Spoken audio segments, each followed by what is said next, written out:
Fall of 2012, I took my Northeastern tour. I, Shelbe Van Winkle, stepped unknowingly onto the campus that would be my home for the next 5 years. I had a different plan than most of the other freshmen, though. After hearing about the NUin program at the tour, I knew I wanted to be in that program. There were so many places to go, and I felt as if I had only conquered a few of them. My family and friends were supportive the whole way, enjoying the idea of having a connection abroad and in Boston.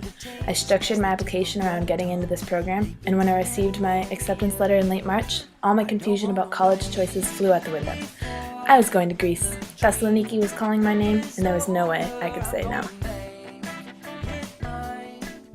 Coming from a small rural town of Underhill, Vermont, I was beyond excited to live in a place where there was public transportation and you could walk to a grocery store. The fact that I was going to be on the water made it even better. From the very beginning of the semester, I was drawn to the peacefulness of the boardwalk, whether I was running, walking, or just sitting and watching the water. It was a place of happiness for me. I could hear musicians play, watch small boats come sail around, and see the big tankers going in and out of the port. The city itself was crowded with parked cars in every position possible. I quickly discovered red lights were not a rule, but rather a suggestion. Small cafes were wedged into an alley and would serve the best food imaginable, from gyros to baklava.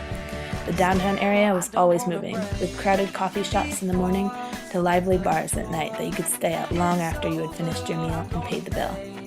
Thessaloniki was always surprising me with its shops and restaurants, delicious foods that left you wanting more, and of course, its amazing views, from the upper city all the way down to the White Tower. Even the people I met while in Greece were most certainly one of a kind. Everyone had a story that after just a little prodding, you could get great detail on. The people I met in other countries were always welcoming as well, from playing pick-up ultimate frisbee in Amsterdam to hitchhiking by the Meteora monasteries. The taxi drivers were always willing to tell me about their opinions on the recent power game, the Thessalonian soccer team. Soccer is kind of a big deal in Greece, and everyone goes crazy over it.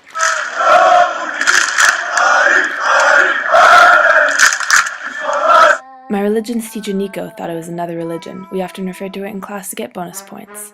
His story was a little different from the other ones I had heard. He was the lead singer of the band called The Gang. He traveled all over the world singing at different venues, some with 50,000 people.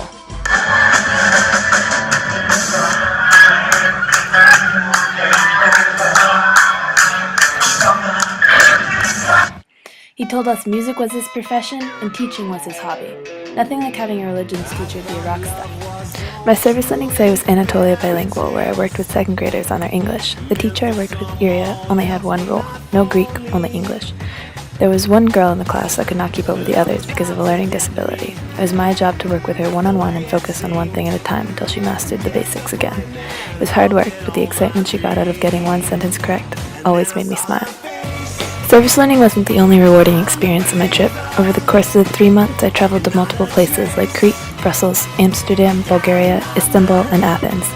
Each trip had its own story, from forgetting to bring towels to Crete and sitting on the wet sand for 2 days, to sleeping in the train station in Brussels and napping on benches in Bulgaria. We truly lived the broke college lifestyle. I also had the amazing opportunity to climb Mount Olympus and pop my head in on Zeus for the weekend, and spend a weekend in Halkidiki. Living in Greece, there's so much history and events that happened that shaped the culture here today. I took classes about the history of Thessaloniki and economics, where I applied my learnings to the city around me, learning why Thessaloniki is such a unique city and how the crisis is going on in Greece. Taking Greek was definitely a struggle, but the local Greek speakers and the hotel staff are always willing to help. The hotel staff are some of the most patient people I have met. They were able to deal with 150 college freshmen and not lose their minds. Definitely something to be proud of. Greece has definitely been a one-of-a-kind experience. From the people I've met to the friends I've made, this semester will always be something that shapes who I am. Living in Thessaloniki was a journey that I am forever grateful I got the chance to take.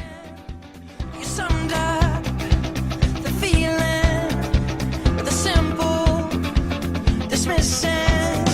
What you gonna do this evening? It ain't you, believe it. While it was my goal to get into this program, I could not have imagined the opportunities that would be put in front of me.